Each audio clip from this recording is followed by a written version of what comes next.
la recta presupuestaria, fue lo que nos quedamos en la última plática. Entonces, sí, el equilibrio del consumidor es precisamente este, ¿no? Donde la recta presupuestaria, en este caso ahí está en rojo, se une con la curva del presupuesto, la más alta posible. En este caso, con ese presupuesto puede agarrar X sub 0, que es el que tenemos ahí, pero el problema con X sub 0 o con Q0 es que puedes obtener esa combinación de insumos y ese nivel de producción, pero vas a estar abajo de tu nivel, por así decirlo, productivo. Entonces, el nivel de Q sub 1, ¿sí? Q sub 1 es el que nos da el equilibrio del consumidor, porque Q sub 2 es un nivel de producción que está fuera de los alcances y fuera de las posibilidades que tenemos. Entonces, a lo que se refiere la pregunta 6, cuando dice, la pregunta 5, ¿qué es el equilibrio del productor y cuál es su fórmula? Pues entonces aquí lo que vamos a observar es que el equilibrio del consumidor es estas formulitas que tengo ahí en la parte de arriba a la derecha, donde la productividad marginal de la mano de obra entre la productividad marginal del capital va a ser igual a W, que en este caso van a ser los salarios, son wage, los salarios entre R. Entonces, la parte de la izquierda de la igualdad es la pendiente de la curva isocuanta, y la parte de la derecha, que es W entre R, es la pendiente de la recta isocosto. Es exactamente como lo habíamos visto nosotros en la teoría del consumidor. Es exactamente lo mismo. Entonces, esa sería la fórmula, ¿sí?, del equilibrio del productor. Y el lugar geométrico es el lugar donde una y otra se están intersectando. Eso sería grandes rasgos, ¿no? Bien, entonces eso sería por parte de la pregunta 5. Déjame nada más conecto la computadora porque... Sí, profe. Voy a apagar. Entonces, esa sería la 5. Luego tenemos la 6, que nos habló de la diferencia entre corto y largo plazo, que no es un periodo de tiempo. Y luego,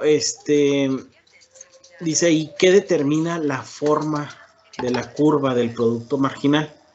Entonces, la forma de la curva del producto marginal lo va a determinar Q. ¿Por qué razón? Porque el producto marginal o la velocidad de crecimiento de la producción depende de qué tanto está creciendo Q en sí misma. Entonces, esa velocidad va a ser determinada por las cantidades que se están produciendo. Esa es la conclusión básica, ¿no?, de ahí de esa pregunta. Más o menos me quedó claro. Ok. Luego, por ahí nos dice la 8, dice, ¿qué curva obtenemos al unir los diferentes puntos de equilibrio del consumidor y cuál es la relación con los costos de producción? Bueno, pues ahí obtenemos esta curva, esta recta que se ve ahí en azul más claro, no sé si se alcance a ver, una curva que atraviesa. Sí. Entonces, a un nivel de presupuesto determinado, le va, en este caso, la primera intersección de la primera recta con la primera curva, luego la segunda y la tercera son niveles de producción. A esa recta se le llama vía o senda de expansión, que es lo que estamos buscando que la empresa haga, ¿verdad? Que al estar incrementando su productividad, su presupuesto, en este caso la recta presupuestaria se expande hacia la derecha, entonces también se va expandiendo la producción. Y queremos que esa expansión de la producción llegue a un momento tal que sea máxima. ¿Por qué? Porque hay veces que los procesos productivos pues no son tan...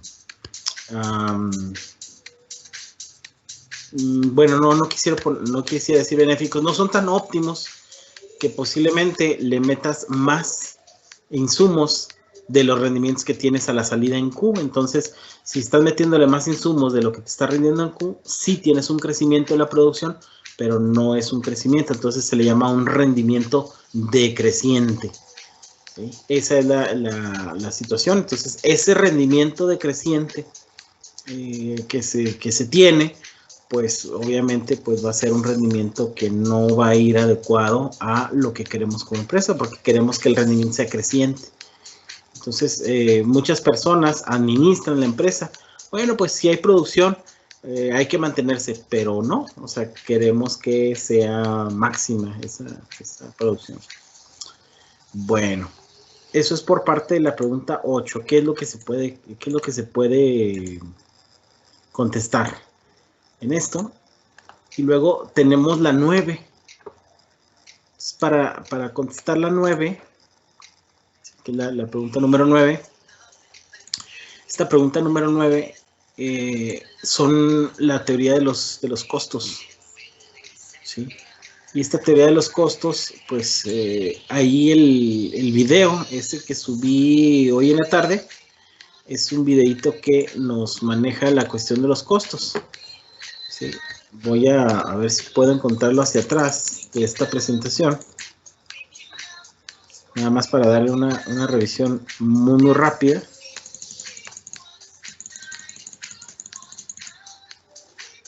Nos vamos a los costos a corto plazo.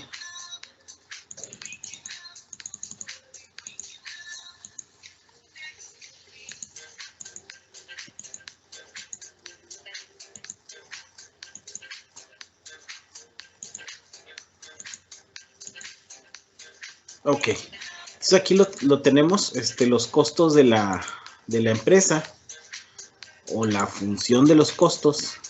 Los costos van a ser todo aquello que la empresa gasta para poder producir. Y a esa, nosotros estamos acostumbrados en la empresa a observar el costo como una cuestión monetaria, lo cual está bien. Pero ¿qué es lo que pasa si yo quiero observar cómo se mueve con respecto al tiempo? Entonces, para nosotros en economía no es nada más una cuestión de un valor monetario del costo, sino tiene una función o una ecuación. A esa función o ecuación le llamamos estructura de costo. Entonces, la estructura de costo es la ecuación que nos indica el comportamiento de los costos cada vez que se está moviendo Q. Y entonces, ese costo total o estructura de costos va a dividirse en dos partes, ¿no? Como lo maneja la contabilidad. Y aquí, como no lo maneja la contabilidad, vamos a encontrar los costos fijos, que para nosotros en economía los costos fijos no quiere decir que sea el mismo costo, sino costo fijo es un costo que no está relacionado con Q. Los contadores les gusta mucho poner la luz eléctrica como un costo fijo. Depende de las empresas. Para nosotros en las empresas productivas, la luz no es un costo fijo. La energía eléctrica es un insumo, porque las maquinarias pues se mueven con electricidad y por lo tanto van a estar relacionadas con Q. Entonces, el costo variable son esa parte de los costos totales que dependen de la cantidad que se está produciendo. Entonces, a mayor producción, mayor costo variable. Y entonces, los costos variables van a tomar su forma de Q. Por eso es que aquí tenemos la función de costos variables, que es esta curva en azul, ¿sí? Y esta curva en azul va a tener una forma muy parecida a la curva de la producción total o el producto total. ¿Por qué? Porque una va ligada a la otra. Si una crece, la otra crece también. Si uno disminuye, la otra disminuye. Y por eso es que son más o menos iguales, ¿no? En ese sentido. Ahí tenemos en esta lámina la función de producción y cómo la función de producción tiene una forma muy semejante, ¿sí? a la función de los costos, porque van ligadas, ¿no? Ahora, El costo fijo, pues es un costo que no depende del Q. En este caso, como este material es español, ellos le ponen X a la Q, pero es exactamente lo mismo. A cualquier valor de producción, el costo fijo pues va a ser el mismo. ¿Por qué? Porque no depende de él, o sea, no depende de otras situaciones. Entonces, los costos fijos van a ser una línea completamente horizontal. ¿Y cuáles serían los totales? Bueno, pues los totales ya puestos en gráfica, de manera gráfica, pues es esta curva que tenemos en negro, que como podemos observar, tiene la misma forma del costo variable, pero está montada, o bueno, para no utilizar la palabra montada, está superpuesta a los costos fijos. Entonces, toda el área, ahora sí vamos a hablar del área que está debajo de la curva de los costos, para nosotros en economía significa costo, ¿sí? Y entonces aquí es donde nosotros en economía utilizamos el teorema fundamental del cálculo, que ustedes en ingeniería le llaman la integral, la famosa integral definida. Entonces esta integral definida que tenemos aquí, le ponemos ciertos valores de Q, en este caso X1, X2 o X3, y podemos nosotros calcular el costo hacia abajo, ¿no? Que en este caso el costo sería una área, porque estamos hablando de costos por cantidad producida. Entonces aquí es como nosotros le damos unas aplicaciones a lo que es el cálculo, ¿no? Entonces ahí están algunos de los costos. Otras de las métricas de los costos que se utilizan mucho en la empresa, pues son los costos medios o los costos promedios, los costos unitarios. Dice por ahí la definición, es el costo total por unidad de producto, se le llama costo medio, a algunos autores le llaman costo total medio, y en la empresa, en la vida real, es muy común que a esto se le llame costo unitario. Entonces el costo unitario es muy importante. ¿Por qué? Porque el costo unitario, a la hora que estás haciendo negociaciones, ventas a gran escala, el costo unitario es muy importante, porque con ese vas a hacer políticas de precios, de rebajas, negociaciones. Y el costo, si das más barato de lo que te está costando, no eres consciente de lo que te está costando el producto, pues entonces vas a terminar por destruir la utilidad. Es semejante a en este programa que le llaman Shark Tank, ¿no? Muchas veces las personas que están ahí en el programa preguntan por la cuestión de los costos, ¿cuánto te cuesta por unidad hacer eso? ¿Y cuál es tu margen? Hay una preguntita que ellos hacen, le dicen, ¿cuál es tu margen? Entonces, al hablar de margen, para sacar el margen de utilidad, pues la margen de utilidad es la diferencia entre el precio de venta menos el costo. Entonces, el precio de venta, pues te lo da el mercado, porque generalmente entras a un entorno donde eres precio aceptante. ¿Y qué es lo que pasa? Pues si no eres consciente del costo, no sabes cuál es tu margen. Entonces, gran parte de los fracasos de los emprendedores mexicanos se debe a que desconocen cuenta de costos, ¿sí? Y eso es porque las personas no le toman la relevancia necesaria a la contabilidad de los costos. Si no sabe cuál es su costo unitario, va a fracasar en los negocios, ¿no? Una de las materias importantes son la contabilidad de los costos, y generalmente ponen a personas que no la manejan o no han tenido la experiencia en la empresa. Pues es de vital importancia para la vida del negocio. Y bueno, tenemos otra métrica de los costos, que es el costo marginal. Entonces, costo marginal, cuando hablamos de marginales en economía, pues estamos hablando de la derivada, ¿sí? Aquí la tenemos en la parte de abajo de la lámina, la derivada del costo variable o la derivada del costo total respecto al movimiento de Q, en este caso es X, o cuando Q tiende a cero. Entonces quiere decir que es esa velocidad del cambio en el costo total cuando estás agregando una unidad infinitesimal de Q. ¿Qué es lo que queremos decir con esto? Bueno, pues que el costo marginal es esa velocidad del costo. ¿Y por qué es tan importante saber la velocidad del costo? Pues porque el costo puede tener un crecimiento lento en ciertas etapas productivas de la empresa, pero cuando el costo se acelera, ahí es donde nosotros debemos dejar de producir. Y entonces el costo se acelera por muchas situaciones que ya pues son de la administración propia de la empresa. Por eso es que nosotros estamos buscando esta métrica de los costos, que es el costo marginal. ¿Cómo la obtienes? Bueno, pues en el video lo va a explicar, ¿verdad? Pero aquí nada más teóricamente sabemos que el costo marginal es la derivada del costo total o la derivada del costo variable. Es exactamente lo mismo. De aquí, de la derivada del costo,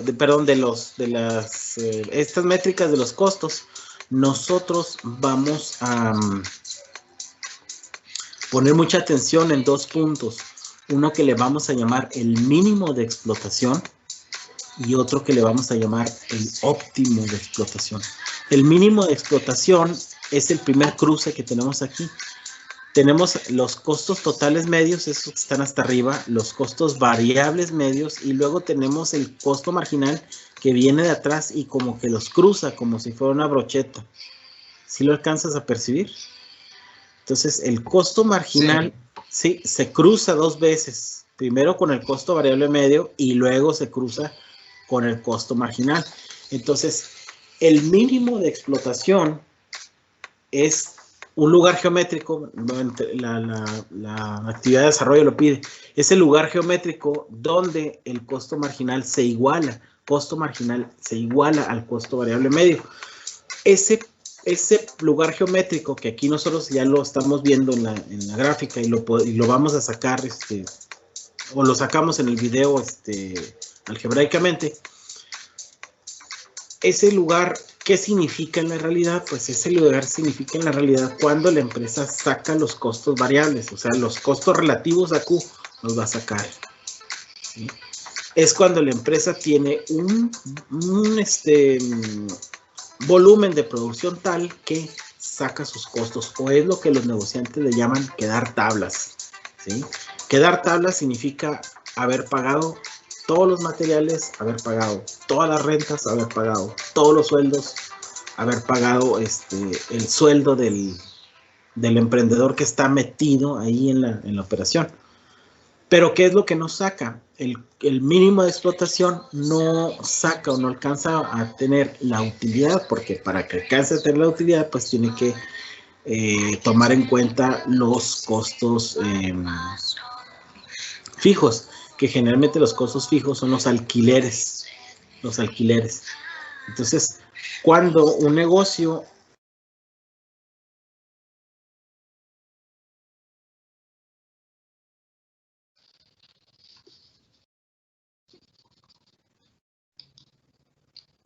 se trabó, profe.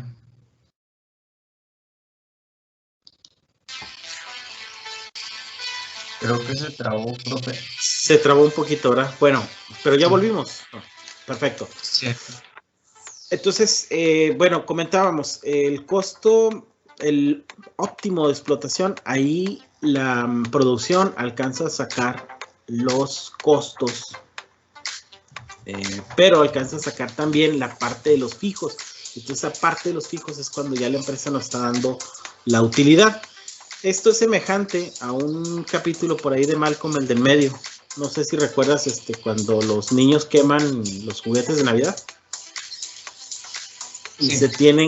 se tienen que poner a vender pinos para poder sacar una utilidad y poder recuperar sus juguetes. Entonces, por ahí están vendiendo pinos y Malcolm hace unos cálculos y dice, a partir del pino número 100 somos rentables. Entonces, ese pino número 100 es el mínimo productivo. ¿Por qué? Porque alcanzamos a sacar todo lo demás. Entonces, todos los pinos vendidos a partir del número 100, pues van a ser la utilidad. Entonces, es muy importante que a la hora de tomar decisiones en la empresa, se sepa cuánto es lo mínimo que debo vender para poder ser rentable. Entonces, muchas veces los emprendedores tienen pérdidas y quiebran sus negocios porque no son conscientes.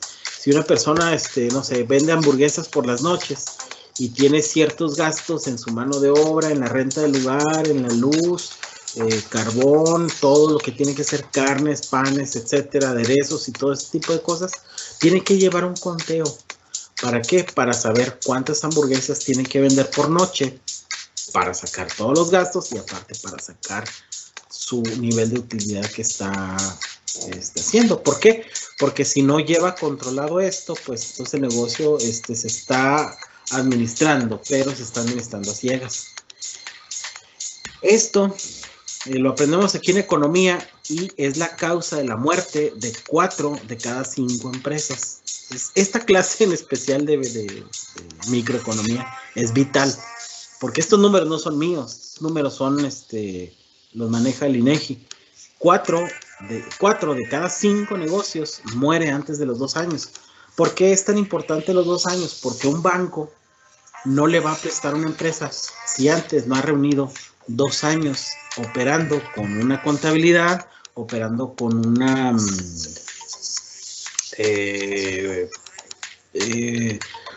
contabilidad en orden y pagando impuestos. Entonces, muchos negocios no pasan la prueba de los 2 años y a veces esa prueba de los 2 años no se pasa. ¿Por qué? Porque las metas no se logran, porque si no sabes exactamente cuál va a ser lo mínimo que debes vender para poder parar el negocio, pues obviamente que no lo vas no te vas a esforzar por esa meta. Entonces es muy importante que el administrador, el ingeniero o el economista que está a cargo de la empresa sepa exactamente qué es lo que tiene que vender como mínimo para, en función de eso, pues tener metas de crecimiento. Entonces, sí, perdón, ¿me decías? Es que, bueno, una pequeña observación, a ver si Sí, entendí. Entonces, para que un negocio pueda funcionar correctamente, es necesario tomar en cuenta bien cada uno de los puntos, es decir, no simplemente abrir un negocio porque mucha gente compra, como usted dijo, hamburguesas, entonces voy a tener una venta buena, cuando en realidad se tiene que tomarse en cuenta varios registros para saber qué tan eficiente está haciendo el negocio. Aquí el chiste es saber cuántas tengo que vender, mínimo. Porque viene tu maestro de mercadotecnia o maestra de mercadotecnia y dice, bueno, vamos a parar un negocio, el negocio va a ser de hamburguesas, ok, perfecto. ¿Todo el mundo come hamburguesas? Sí, perfecto, todo el mundo come hamburguesas.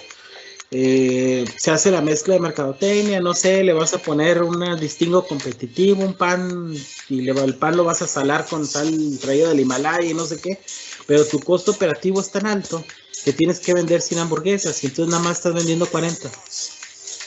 Entonces, no te das cuenta y cada día estás teniendo un déficit de 60, 60, 60, 60. O a lo mejor el punto era muy malo.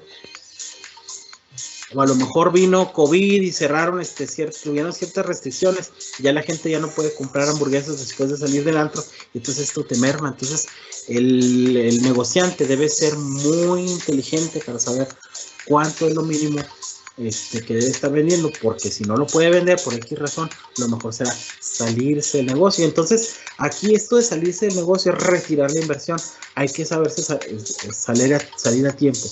Por eso es que estas personas en este programa Shark Tank dicen, oye, ¿estás dentro? ¿Estás fuera? Y entonces hay gente que dice, no, estos compadres no saben ni cuánto les cuesta, no tienen ninguna idea, entonces es que yo estoy fuera. ¿Por qué razón? Porque no sabemos si se va a vender. ¿Sí? Si tú le preguntas a una persona, oye, ¿cuántas hamburguesas se comen en Chihuahua? No, pues han de comer muchas, ha de haber mucha demanda. Pero ¿cómo sabemos si aguanta otra empresa más?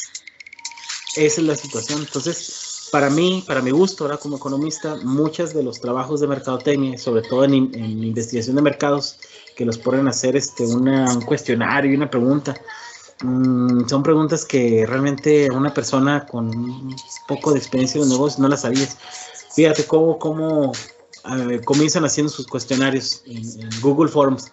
Dice, oiga, ¿usted comería hamburguesas? Pues sí. Pero para que le preguntes a eso y a una persona que quiera estar consumiendo en tu negocio, pues necesitas saber dónde está el punto, si la persona tiene, una cosa es que quiera quiera comprar el producto, y la otra cosa es que tenga la necesidad, que pase por el punto, que hay una estrategia de comercialización, que hay una estrategia de envío. Pues son muchas las cosas que tienen que tomar en cuenta, y pues a veces el negociante, perdón, el emprendedor no tiene la experiencia y tiene que aprender sobre la marcha.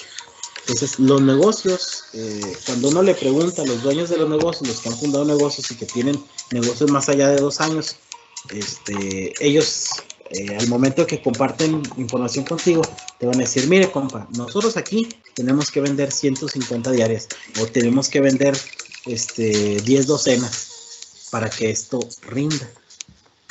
Y esa es una situación que las personas lo entienden por muchos años de experiencia, porque ya se han tropezado, porque ya han fracasado en negocios, y nosotros aquí en la escuela lo entendemos con estas grafiquitas y con el haber hecho una actividad de desarrollo. En un par de meses la persona es consciente de ese tipo de cosas. Bien, ¿qué otras preguntas tienes, Luis Alberto? Ya te terminé de aburrir.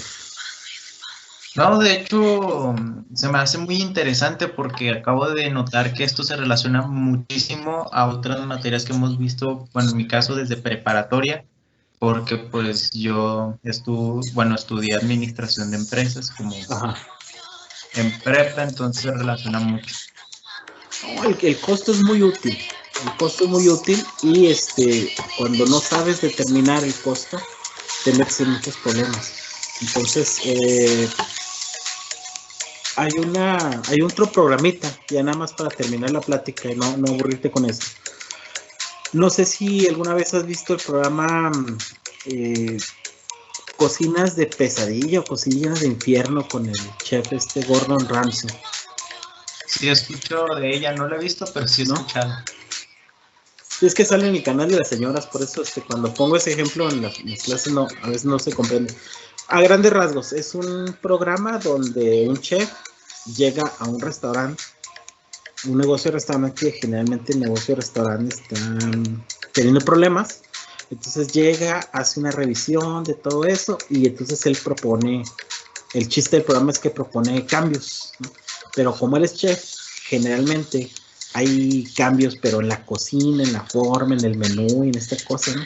Y entonces, el chef Ramsay es medio patán, es así como el profesor de microeconomía, llega, todos son unos idiotas, quítate para acá, y corre gente y mueve. Sí. A mí me caía de variedad. Generalmente lo ves y el programa se te hace aburrido porque hace lo mismo. Pero hubo una ocasión especial en la que me tocó ver un programa, y entonces el tipo llega a un restaurante en la playa, así de esos restaurancitos pequeños que encuentras en la playa, y lo revisa y realmente no le encuentra gran cosa. Están cocinando bien, la gente llega, etcétera, etcétera. Y entonces, pues se queda así en el programa, así como que, pues, ¿qué le va a recomendar? Porque el negocio estaba tronado. Y entonces, cuando llega el desenlace del programa, ya que se hizo la revisión y todo esto, llega con el dueño y le dice, mira, te voy a presentar a mi compañera, y le presenta a una mujer que viene con su computadora y todo, y ella es contadora, ¿sí? La situación aquí con tu negocio es que tú no sabes cuánto te está costando cada uno de los platillos. Entonces, sí están muy bien hechos, tienen muy buenos ingredientes, tienen muy buen proceso, tienen muy buena mano de obra, pero ¿qué es lo que pasa?